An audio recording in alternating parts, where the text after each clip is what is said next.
Hi, I'm Dan. Thanks for checking in on Dimgaard. I just wanted to do a real quick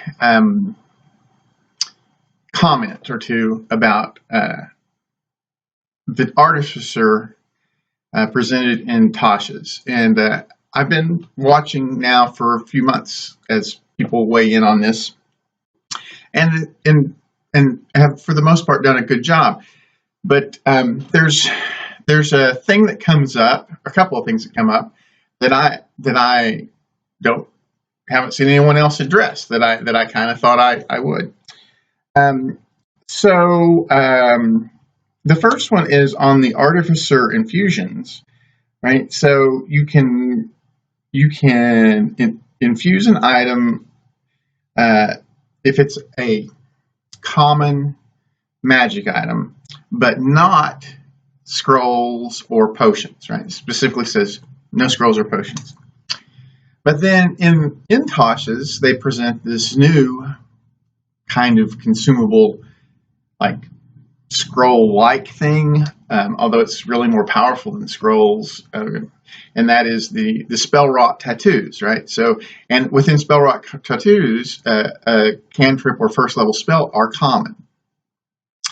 So it looks to me, and I haven't found anyone, and I've asked this now several places, and it looks to me like that's a perfectly valid target for that particular infusion. You have that infusion, you can create a spell-wrought tattoo, and it will remain there until consumed. So, okay, no big deal, right? Except now then you look at find familiar, right? Because it doesn't constrain it to be on the Artificer spell list, right? So every Artificer who has that infusion should have a familiar, right? Because why not? Today you put that tattoo on you, you cast it, now you've got the familiar. The next day you can use that infusion to fabricate a different magic item. Not just every Artificer, but everyone who's running with the Artificer, right? So the Artificer gets himself a familiar today. Tomorrow he'll give it to the guy beside him, right? So everyone should have a familiar. So owl familiars for everybody. And that's the first thing that came up whenever I was looking through that. Then, right, so a second level Artificer, as soon as you get your infusions, you can just pick up a sack and boom, it's a bag of holding, right?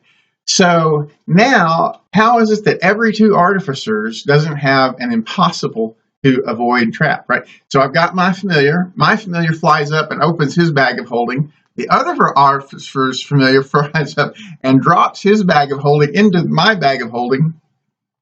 Every creature within 10 feet of those owls is sucked into the astral plane, no saving throw. And what's the big deal? I'll create a new bag of holding tomorrow. We can do it again. So it looks to me like, so the conclusion I come to is one Artificer in the party, owl familiars for everybody. Two Artificers in the party, and we've got unavoidable encounter end.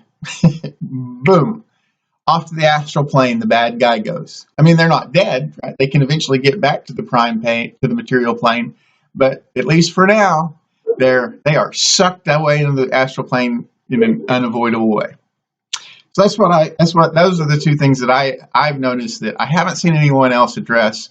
If I'm somehow wrong about this, I would like to hear about it too. Feel free to comment on it. If you find this interesting or helpful, likes are always welcome. You can always subscribe to the channel as well. So.